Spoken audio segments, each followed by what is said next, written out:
Hello everyone and welcome to the Constructive Criticism Network. This network is here to help you improve at Magic the Gathering at every level. From Pauper Leagues to Top 1000 Mythic, we've got you covered. If you want to hear the entire network, head on over to our sponsor at PureMTGO.com, where you can hear each and every show, each and every week, and check out their sponsor, MTGO Traders, and tell them that the CCMTG Network sent you. Now sit back, enjoy the show. From YouTube, podcasts, and more, here's this week's episode from ConstructiveCriticism.com.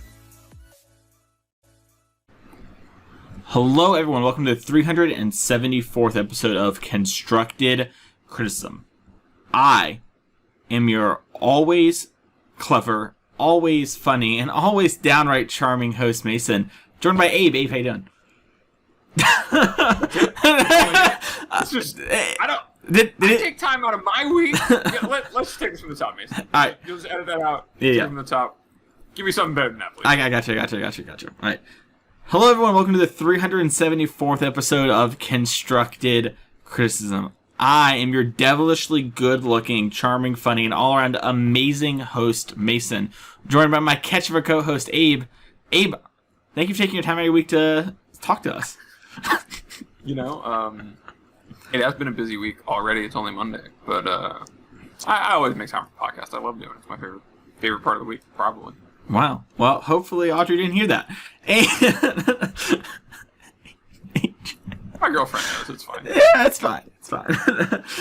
Anyways, I can't stop laughing at my own stupid jokes. Wow. Well, hey, you know what? Last week we kind of talked all about the Eldraine sets, that year of Standard. Hopefully y'all liked that episode. It was definitely kind of different.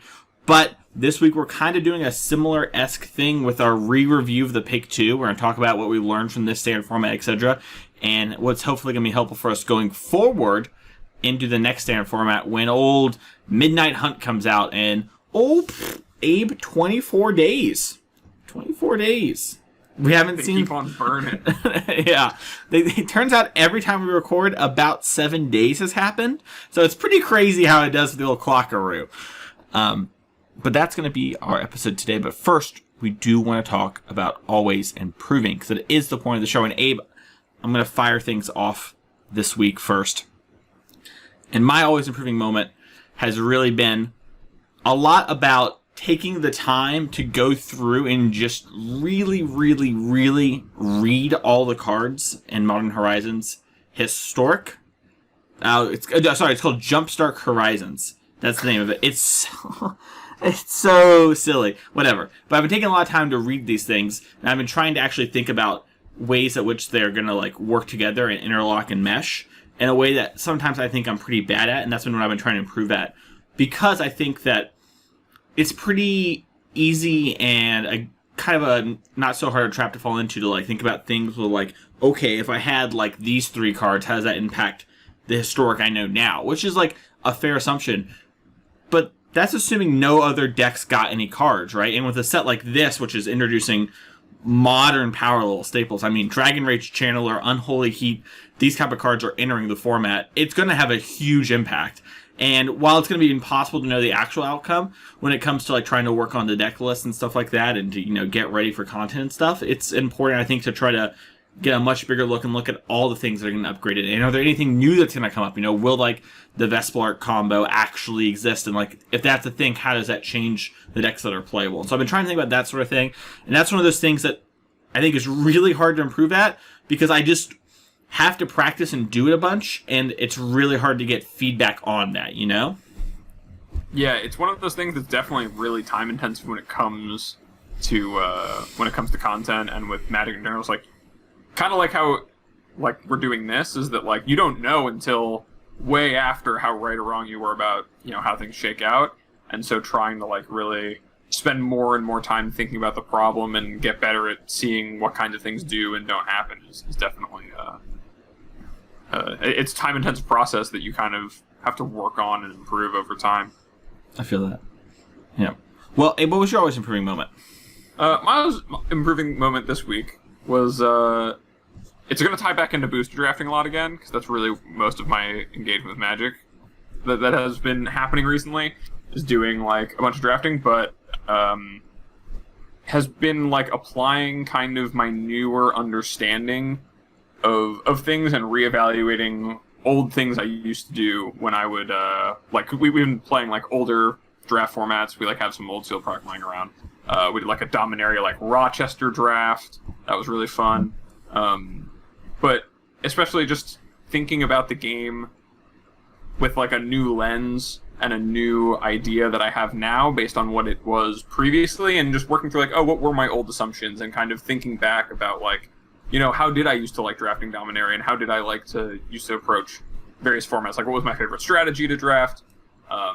What were the cards I thought were important or good, and what do I think they are now? And like, how has my vision of the game changed? And really seeing that, and thinking about, you know, maybe what things now I might be undervaluing compared to what I was overvaluing then, or overvaluing now and undervaluing then, and really just kind of like examining my,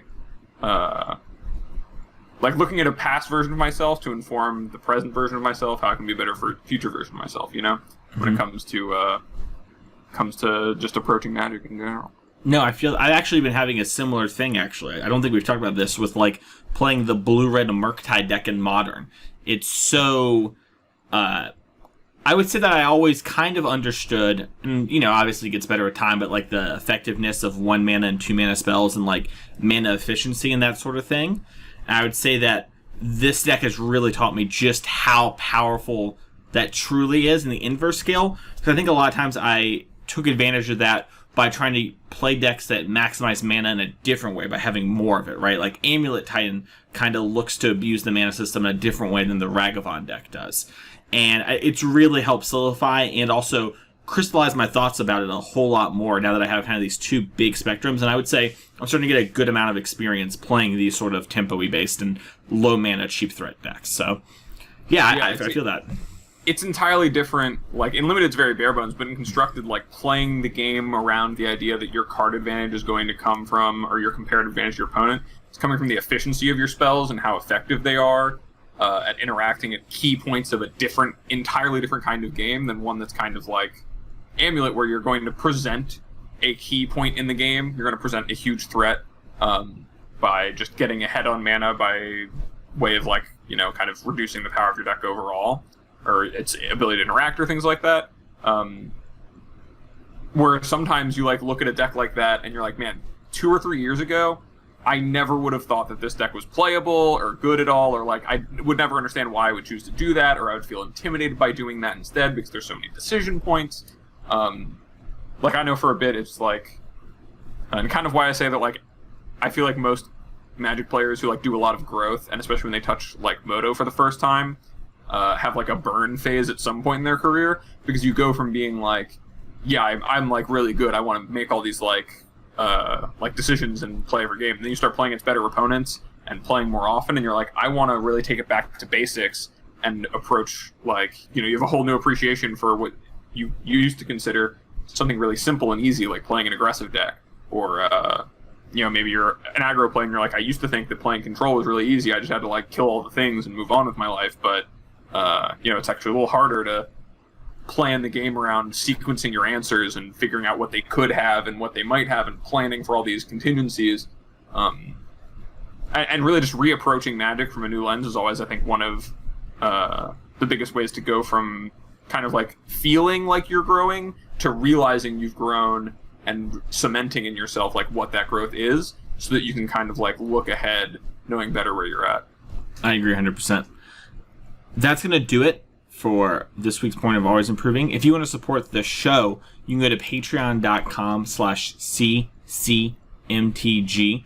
And that way you can support the show. One of the perks of doing that is getting to ask Patreon questions.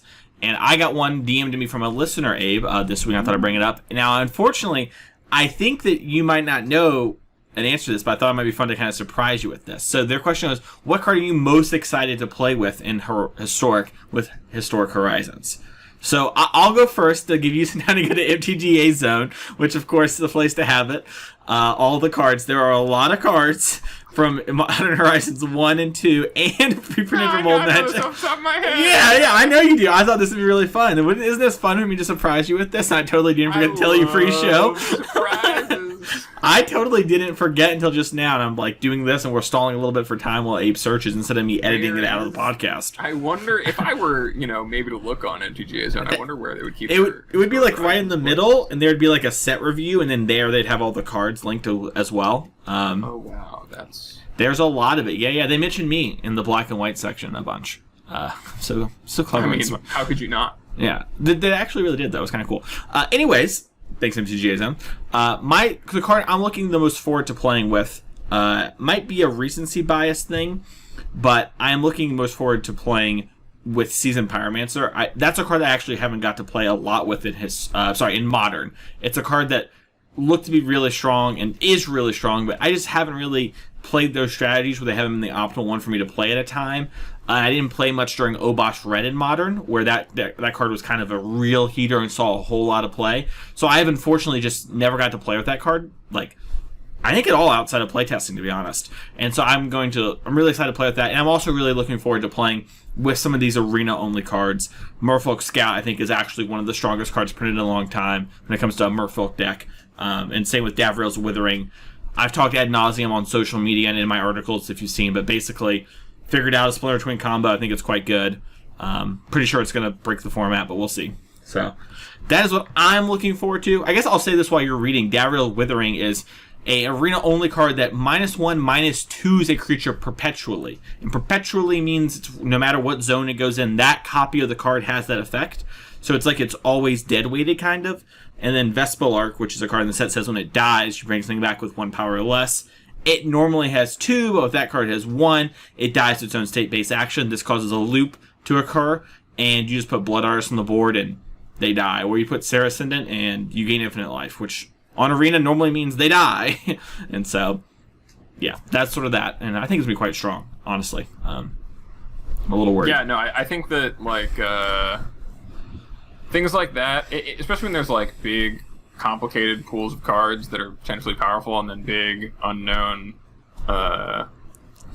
territory being charted, something for sure is bound to be broken, and that seems like a huge early candidate for the most broken thing. Hopefully it doesn't, cause client crashes or whatever, as it, loops itself if it's the only thing it can target.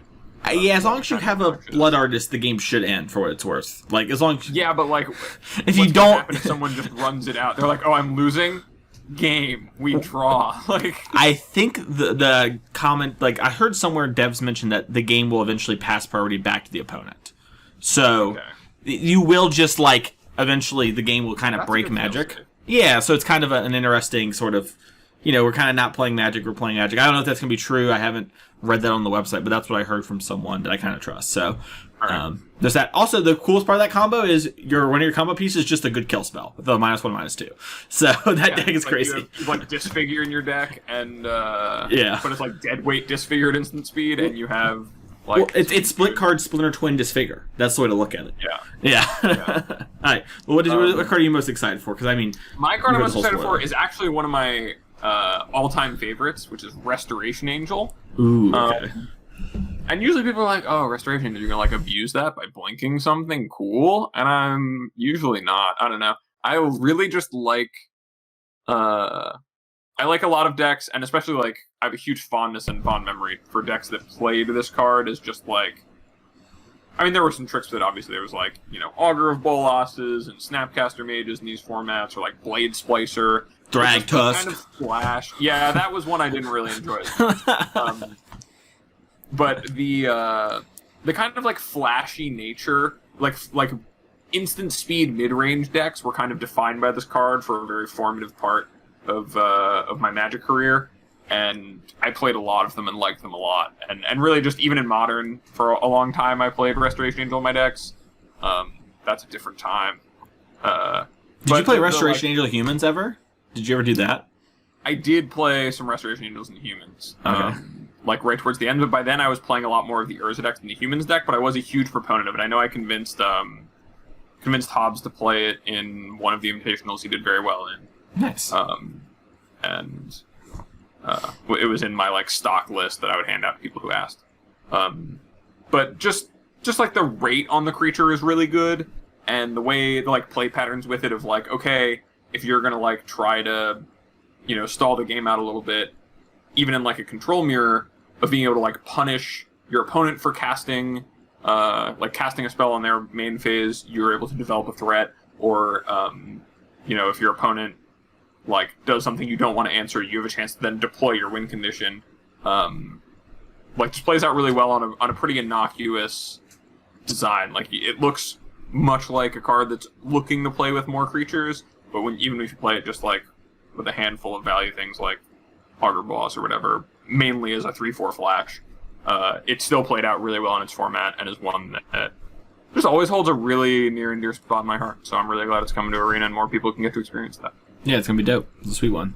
Well, thank you so much for asking that question. And if you want to ask questions like that or talk to us about stuff with decks, suggestions, helps, anything like that, go to patreon.com/ccmtg.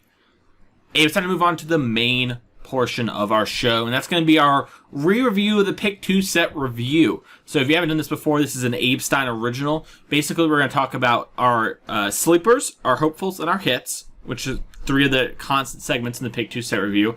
We're going to talk about kind of what we thought going into them for specifically Standard, and if we mention them for Historic or Modern, we'll bring that up. We're going to kind of talk about how their impact on this, the kind of the lessons we've learned from this, what we can look at going forward with these cards, and things that we've learned from this that hopefully will help us and you going forward with them. Abe, I'll start things off with the sleepers, and I'll start off with the weaker of the two, which is Fly. Fly definitely is a card that kind of relied on like there being like a blue tempo-y deck, and that just kind of hasn't come to fruition through a series of things. But I think that Fly, one of the things that kind of taught me, and while I haven't given up hope for Fly, I have lowered my expectations after playing with it in Limited, and it was like way less impressive in Limited than I thought it was going to be, and it probably should be stronger in Limited than in Constructed.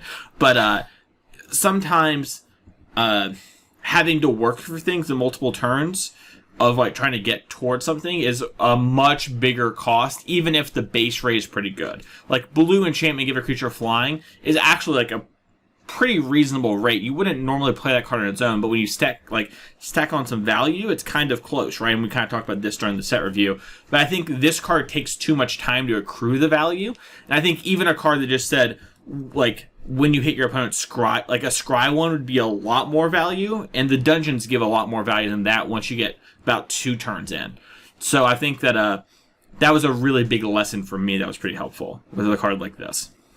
Yeah, I think that, like, I don't know, it's tough, because Fly, like, I was kind of a skeptic, but then you kind of sold me on it a bit when you were talking about it, and how it is very, like, analogous to Curious Obsession, but I think that, the format's just not in a place where there's not the density of things that make Fly good. Mm-hmm. Giving flying isn't necessarily as good when you kind of want to play the card with a bunch of creatures that already might have flying and be evasive. And a card is a lot more than you get for venturing into the dungeon. So, I don't know. I think that if the venture synergy stuff is a big player in future Standard, once rotation hits, then this could still have a place. It's certainly not bad. It's better than Flight, and not that Flight's like really a playable constructed card, but it's in the ballpark. Yeah, and I think that Curiosity and Flight together in some form, like Flight as is and Curiosity kind of tacked on halfway, still could be enough. Yeah. I don't think it's like a huge miss. It was definitely a good eye for a card that people could be sleeping on, and you'd look like a genius if it hit. So that's so true. That's all I'm trying to do, baby. It's all I'm trying to do. No, yeah, I do have a little bit of hope, but I think if this card is going to hit, it's either with the beginning of Midnight Hunt when Standard's at its smallest, or whatever the set is a year from now when we're at our biggest. I think those are the kind of the 2 moments where a card like this might be a pretty important lesson for some listeners, is sometimes cards are a lot stronger when the opportunity costs for playing, or I should say the rate of replacement is much higher. Like, it's kind of hard to find something like that, or if the synergies are much higher. So those are 2 things to kind of look for, and a small Standard will create the first one about replacement, and then having a large one will increase the chance of synergies and stuff. So kind of, if it's going to hit, I'm either going to know in a month, or I'm going to know in a year. Yeah, so Fly is, unfortunately didn't get there at the beginning. And then my other one was Flame Skull, which you might not, listeners might not remember. It was 1 red for a 3/1 with flying, and when it died, you could play it again, and you also exile the top card of your deck, and then you could cast that card instead until end of turn. So it was kind of like an Immortal Skull, but it also would help you find Winota, and that's what I kind of thought it was going to do, or be a card advantage thing for red. This is another card where I think this one, way more than Fly, has a much bigger chance of coming up later. But I think the thing that I underestimated in the kind of lesson this one taught me a little bit is that the Winota deck doesn't want to fight on that axis, and I should remember that like, maybe Flame Skull is something that should be put in sideboards, but the control decks don't play like typical control decks, so that's not going to be something that's appealing for this. And I kind of knew AFR wouldn't change that, so why am I trying to fight on that angle? These decks are trying to like make it so card advantage doesn't really matter and overrun them. And having a card that finds Winota is fine, but there's a lot of things that could do that, and just a lot more powerful stuff that ended up happening. That kind of also replaced another card on my list we'll talk about later. So, yeah, unfortunately, Flame Skull hasn't hit, but I do have a lot of hope for this card. I think it is quite strong. Yeah, it was also it's just kind of like in a weird spot in Standard where like the 3-drop spot in so many decks is so already spoken for, especially in red. Mm-hmm. But I also agree this card has a good chance. I think I do agree you said about the Winota decks, that it was like not what the Winota decks actually are looking for, because it's just not what the post sideboard games are about. But I think there will be definitely games where that kind of threat is going to be a good one. So, Abe, what was your first two? My sleepers. The first one was Monk of the Open Hand, which is a 1/1 for 1 white that has whenever you cast your second spell in a turn, you put a +1/+1 counter on Monk of the Open Hand. This card I still have a lot of hope for. I think that the way that the white aggressive deck is right now is not really primed for this card to shine. There's like, which is kind of weird. We're at like our biggest standard, but we're not at like, the format's just not a place where like a bunch of Savannah lines is really what it's about. I still think this card could be pretty reasonably wild Nicodle. Probably in the next 8-set standard, it'll have its best chance because there'll be the most 1-drop creatures, the most ways to use this effectively. But we're just not there yet, and the format right now is kind of so hostile to other creature decks that aren't doing something powerful that most of mono white has kind of fallen by the wayside. So I'm not really expecting to see that. Agreed. And Bahamut, the card that works so well, the kind of card it's meant to be played with, right? The one that is kind of prescriptive. Yeah. Is not really in a great spot, and so that's going to really hurt this card's chance of being played. Yeah. I think that, like, honestly, that Grandmaster of Flowers gives a good chance for the card to be played in a smaller standard environment, where you're just kind of looking for whatever synergies piece your deck together the best. And if there's a bunch of good white cards, which there are, there's still Redain and Skyclave Apparition and a good white core that finding a good top end for that could be a really like Grandmaster Flowers could fit in there, and this card would show up there. So I've still got hope. My other hopeful card was Dragon Turtle, and it's just not. It's hard. There's a lot of creatures out there that are a lot better than Dragon Turtle on the mana curve, and there's not a lot of reason if you're playing a blue deck that wants to leave up 3 mana to put Dragon Turtle into your deck. So, the jury's out on this one still, I'll say, but it's just a dragon and a turtle, man. How am I not supposed to hope for the card? Yeah, I still wonder if Pioneer was a format, would Dragon Turtle have maybe had a weekend or something, with like Solmgar Scorn and the 2 Draconic War variants, Yeah, it could still, maybe. Yeah. Pioneer's dead, so. Yeah, I mean, not on Magic Online. They still run events. Sure, they do. Still. Yeah. People are really hard. They're testing for it really a whole lot. The decks haven't changed in 6 months. Yeah. I don't want to get into that. But... well, sure, we'll talk about it later. Yeah. So if you could pick what your perfect answer sleepers are as of right now, what would they have been? So no one talked about Ranger class except for you, as far as I saw. So that was the sleeper to hit. You put it in hits, and so that one's there. And I think Shamblegeist which is the 1/1 for a black that when it dies you -1/-1 to make a treasure token, has actually been a huge player in the red-black sacrifice deck in Historic. It has just allowed the deck is down to like 17-ish lands to 18 lands from Ash Losel really popularizing it and consistently being number 1 on the Mythic ladder, and basically only loses it when she decides to meme and then climbs back up to it very quickly, which has to say something about that deck. I don't know what, but that card has done a whole lot. Not only just as a thing that rewards you from sacrificing, but just gives you a big mana burst, and I'm very curious to see if that card makes a big play along with like Deadly Dispute in the next standard format that allows you to like burst in mana really quickly, and in a way that we haven't seen since like Dark Ritual of Black. So I think those two are two pretty good sleepers. What would you say, Abe? I think I would have to say the Book of Exalted Deeds is like my number 1 sleeper of a card that I don't think anyone talked about. 'Cause they're like, oh, it's a cool like EDH life gain card or whatever. Like, who cares?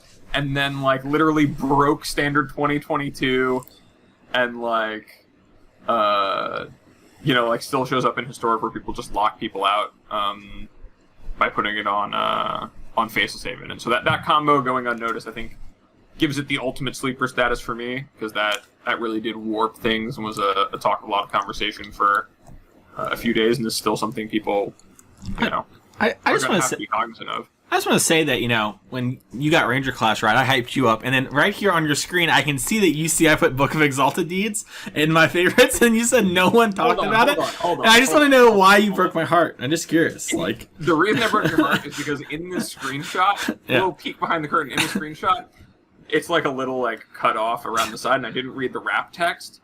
But no one but the handsome, and let me check the script here, handsome and hilarious Mason Esports Clark perfect really saw this one coming, and this was definitely, it's your favorite card, but I don't think you really mentioned it for the put it on your Faceless Haven. No, I did.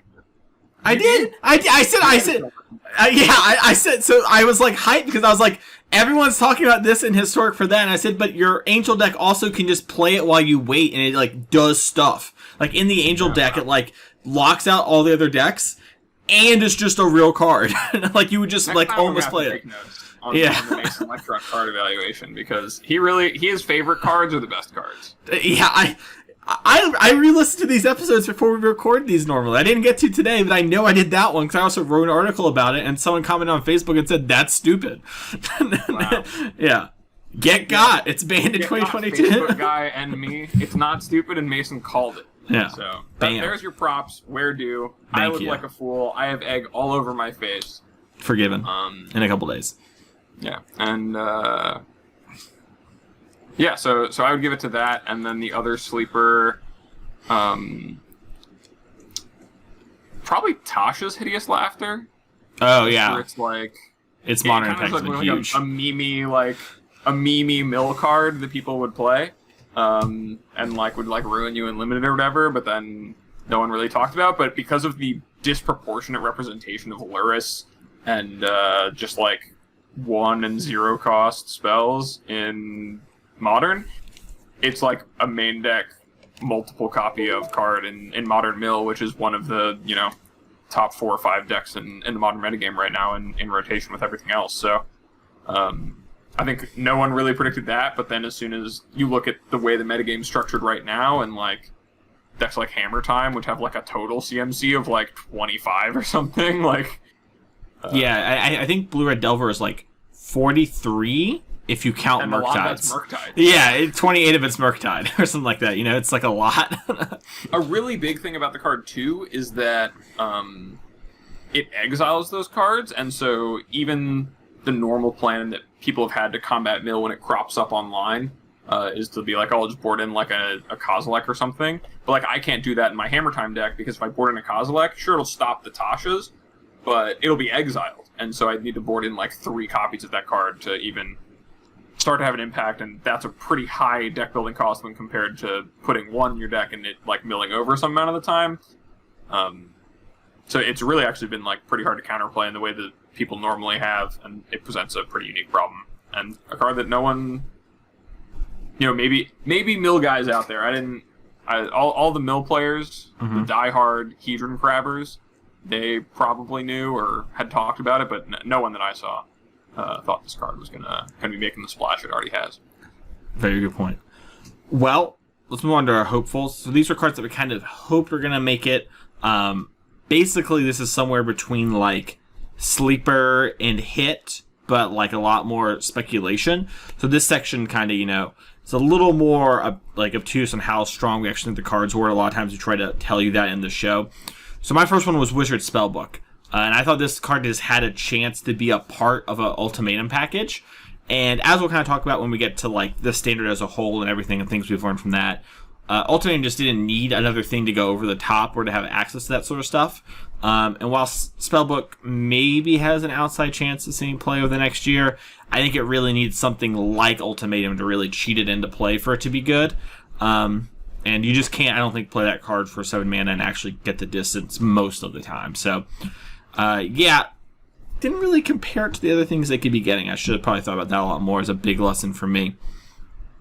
And yeah, I mean, it could be the thing you get with Treasure Chest, right?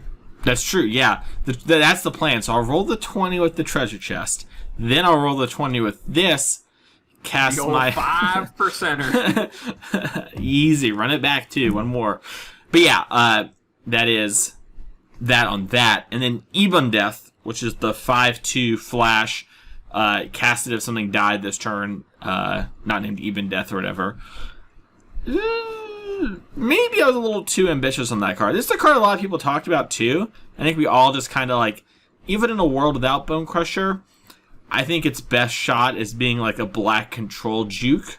And it got just a little bit too much top billing as like, yo, this 4-mana 5/2 is main deckable as long as you don't run into Bone Crusher. And it's like, well, maybe it's not. Maybe this isn't actually strong enough, which is impressive and telling. Yeah, I think that card still has a chance. I'm still pretty bullish on Ebon Death. on old Ebon Death, because I just think that like any card that says you can cast it from your graveyard under like for its regular mana cost, meeting like no other conditions, is probably very strong. And with like escape cards leaving the format, there's like more room for recursive graveyard threats. So I'm a believer, but it definitely this was not the timing for it, and it was definitely the right card to be hopeful for. Yeah, that's fair. Well, that's it on my two. I don't have a lot to say about these. My two hopefuls were Dungeon Crawler, the single black 2/1 enters the battlefield tapped. When you complete a dungeon, return it to your hand. My reasoning being that if this card's good, that means that like a black aggressive deck is good, and I love a good black aggressive deck. But B, that means that the dungeon stuff is really hitting and people are doing it, and it's a card that people want, but it just didn't. It hasn't happened. I think it's still part of the card pool to be cognizant of, because it is, part of that like critical mass style thing. If there's enough zombie synergies, or especially with the Innistrad set coming around the corner, it being a cheap zombie with an aggressive stat line and a bit of bonus text is still on the radar for me. My other was Hall of the Storm Giants, which actually has made a good deal of impact on the way that kind of these fringe blue control decks in Standard have looked. I don't know if you've paid attention, Mason. Yeah, I saw that there was like a blue-black deck that top 4'd the challenge the other day. I believe that was playing one. There's a blue-black list that plays like 2 or 3. There's the blue-red deck that almost won the SCG. It's kind of this like metagame deck by a Japanese player whose name I'm forgetting, but he wrote it up on Haru. You should go, I think it was on Haru or his blog or something. You can go find it online if you look up the guy's name. But he wrote like a whole guide for it and kind of his thought processes on like why he picked the cards he did. He was like, I think, like the Midnight Clock control shell of like playing a bunch of permission, and then also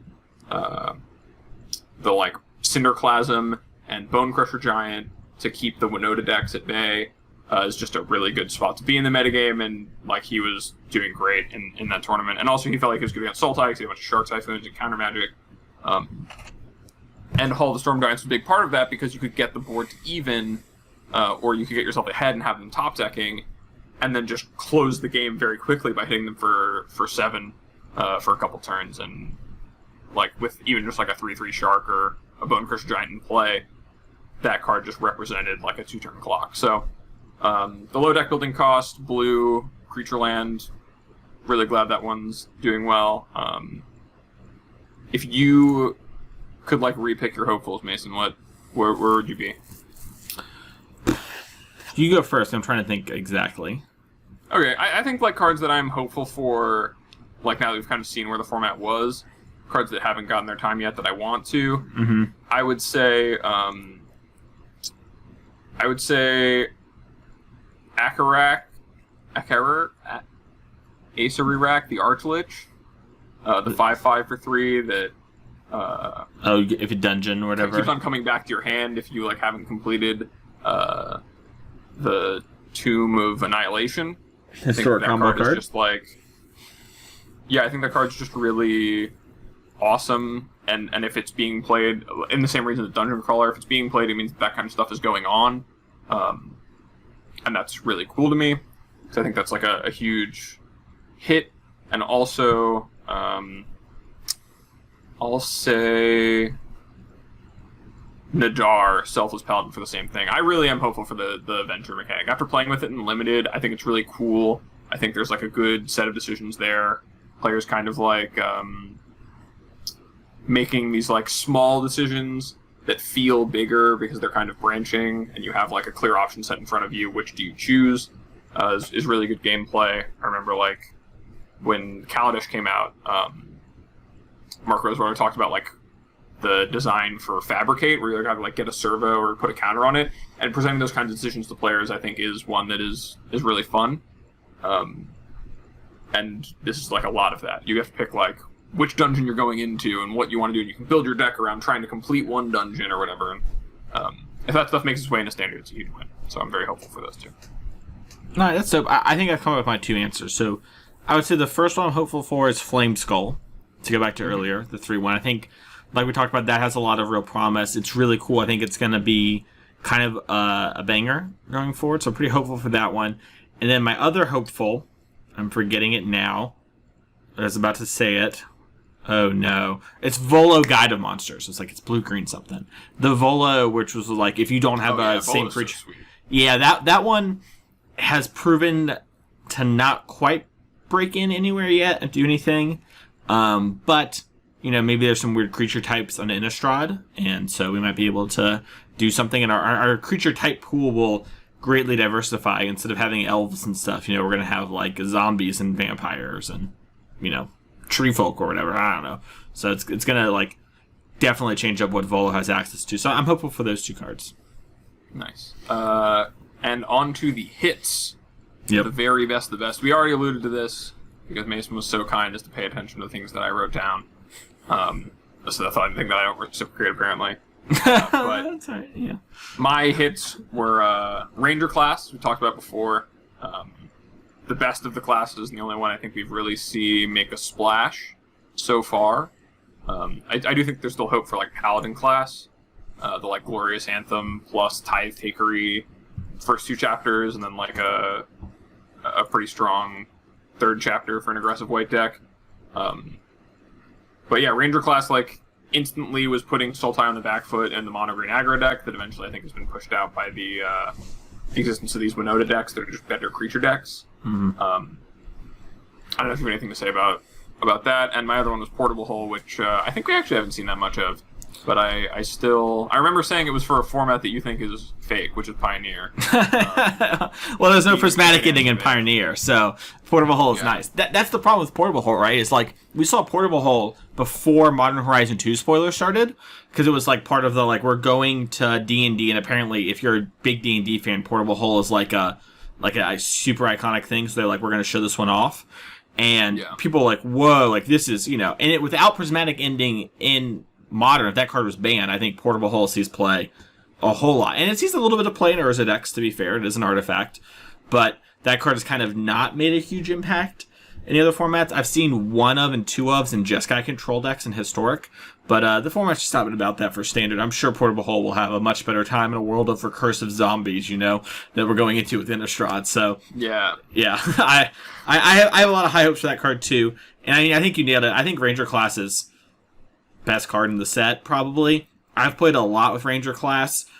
It is just a 2/2 for 2, and then becomes Vivian Monsters Advocate at the end of it for 6 mana, or 8 total mana, but 6 more put into it, you know? And you already got your mana the first one, but the middle chapter of, +1/+1ing when a creature attacks, or putting onto a single creature, I should say, I think is super big, and it lets you do the thing of using your mana in multiple chunks, or, you top deck the Ranger class when you have 4, and now you have some way to use all your mana, and your little 3/3 you played the turn before is hitting a little harder, and that card's just so good, and I've played it a lot, and it's been one of my default, I need some green sideboard cards, and I have a deck, and I'm trying to, throw together a sideboard just so I have something for when I'm playing, and it's some Ranger classes would be really, really good, and I've used them a bunch, and, how do I say this? I have a thing where I like to prove a Johnny Pridemate's good enough in Historical all the time, and every 6 months I just hit Mythic very easily with the Johnny Pridemate decks, and Ranger class is just a banger in that deck.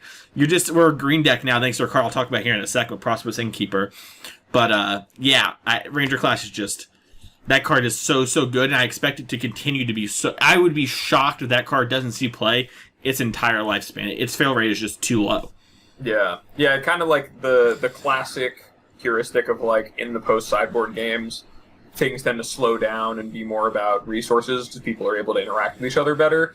This is a card that, without deviating from your main game plan often as a creature deck, you just are able to do that. And when you need to only plan A people, it's still good enough on rate and efficient enough at making a 2/2 and kind of filling the gaps in when your curve doesn't really work out perfectly. It's really just such a solid card. And I'm glad that I was right about it. It's also a thing where it not being legendary, which, we mentioned earlier how it's kind of cool the classes aren't. This is an example of how it really pumps this card's power up, so the extra copies aren't just whatever I legend rule, keep the one that's upgraded. I now get to work towards and use this extra mana when the turns I hit lands top of my deck as Ranger class, right? Or if I have a little bit left over after casting a spell. And now I'm getting to move the counters around, and it becomes really hard to, surmount that sort of advantage over time. And so Ranger class, I think, is very, very, very good. And probably if there was a Pioneer deck, I would look into playing it in Pioneer as well. I think there's a lot of Llanowar Elf type stuff or whatever, and it being a sideboard card there probably grinds things like Teferi to the dirt. I've actually been thinking about it, and I think a card we might have missed on Hopeful or Sleeper, since we're talking about this class, is Bard class. Bard class is quite good. That we did miss on that one. Because Bard class, I didn't expect to do anything at all. I know I've seen Reed Duke stream a couple of Bard class brew decks on Arena, and then also I know there's a Pioneer Bard class deck that combos off and draws its whole deck with Bergie and stuff. So there's a lot of really cool stuff that card does and has enabled, and just showing that cheating on mana a bit can even just a little bit can be really powerful in the right ways. And so I don't know where exactly it fits, but it just came to my mind thinking about the other classes. That card is probably also one of the cooler cards to be looking out for. Just to show up places, and that already has showed up places outside of Standard and Historic. For sure. My hits. So we'll start with the first one, which is Loyal Warhound. And this is a little awkward, because I think Loyal Warhound is a hit. It just, the timing hasn't been right yet. Loyal Warhound, for those who don't remember, is the Knight of the White Orchid, but the new one. That's 1 and a white for a 3/1 dog. It's quite strong or whatever, everything we've said about it in the past is still true, and I thought it would be great in the Winota decks, but what I missed was Prosperous Innkeeper. And then Prosperous Innkeeper is a halfling and not a human, even though it kind of looks just kind of like a shorter human, which matters a lot when your deck cares about not attacking with humans. And so the Prosperous Innkeeper has done a lot of work to enable the mana in the Winota decks in Standard, but also in Pioneer, it has turned out to be a huge part of the Sacrifice Corval decks,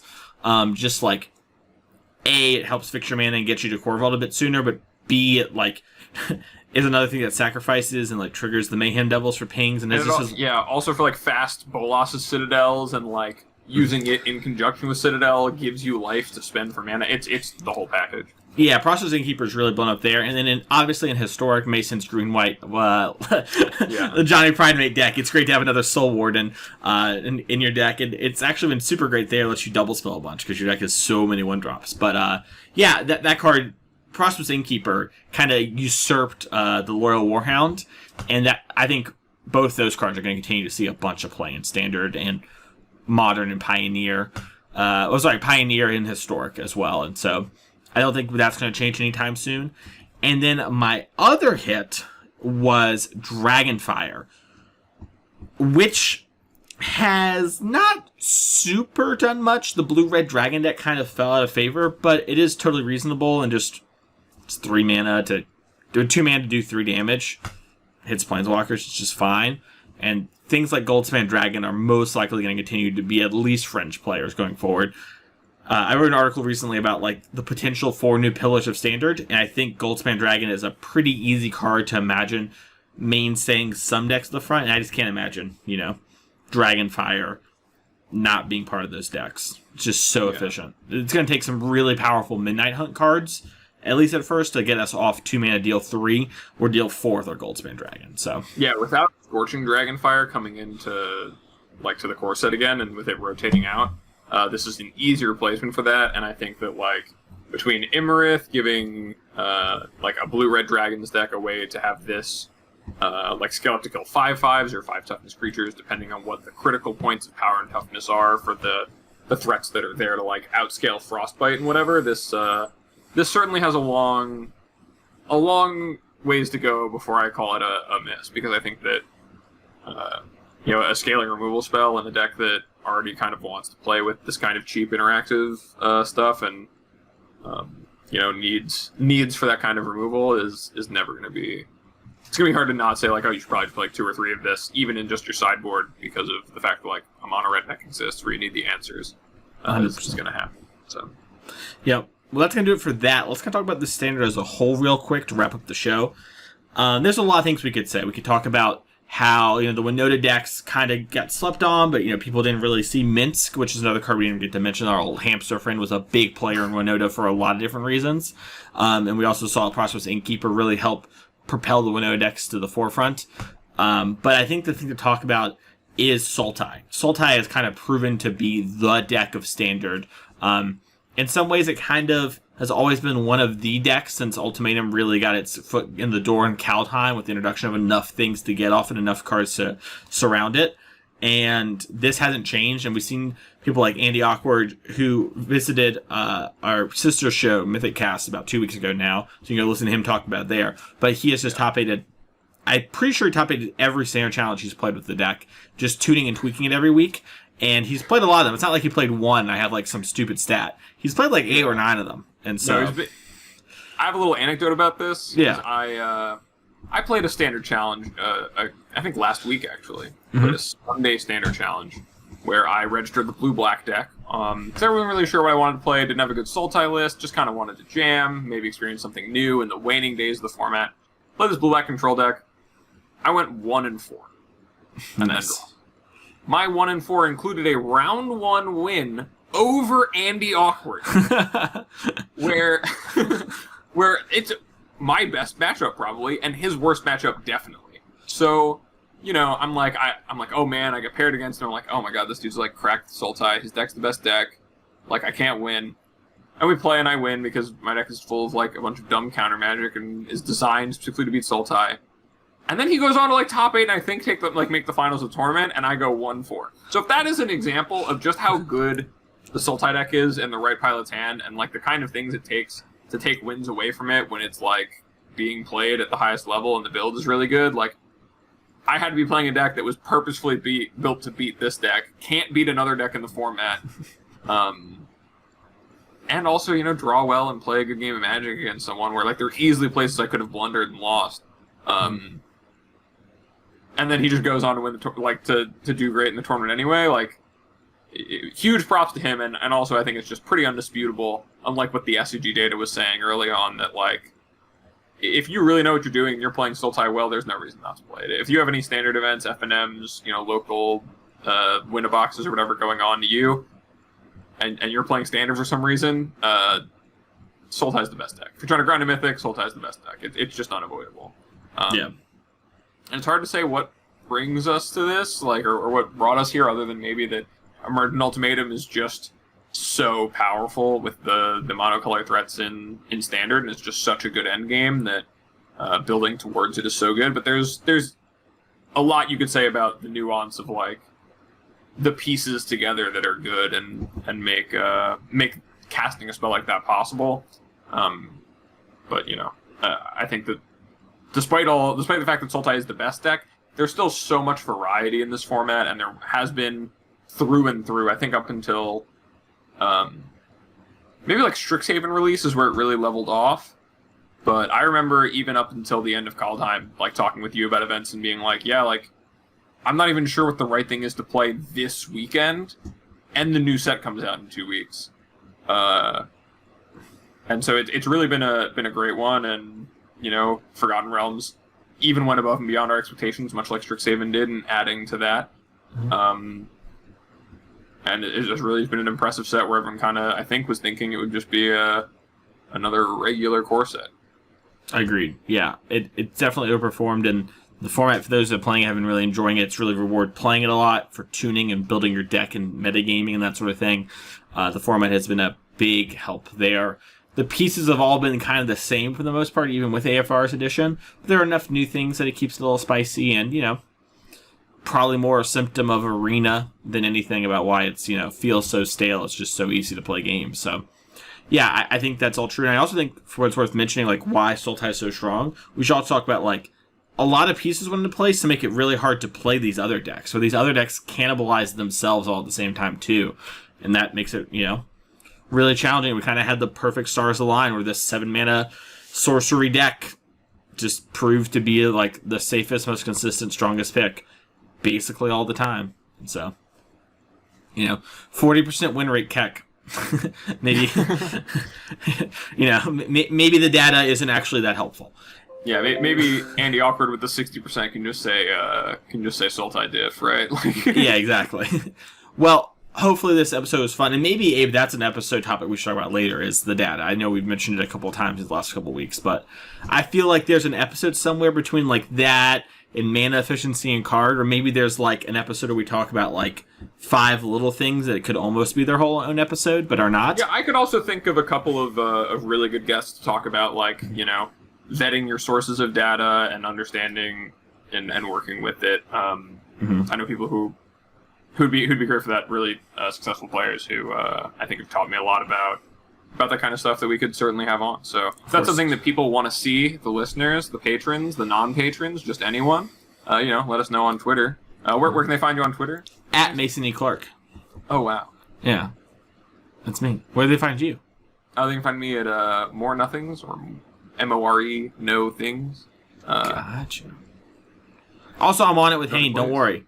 Hane was a guest at one point.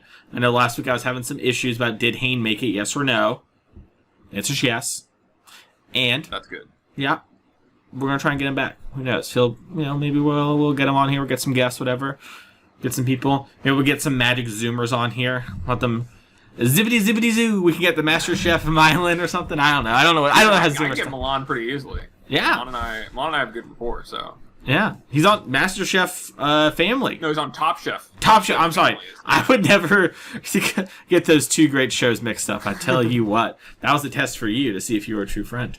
Of course. Of course, yeah, but not about Book of Exalted Deeds. Anyway, thank you all so much for listening to this week's episode of Constructed Criticism. We'll be back next week with another episode. Have a great one.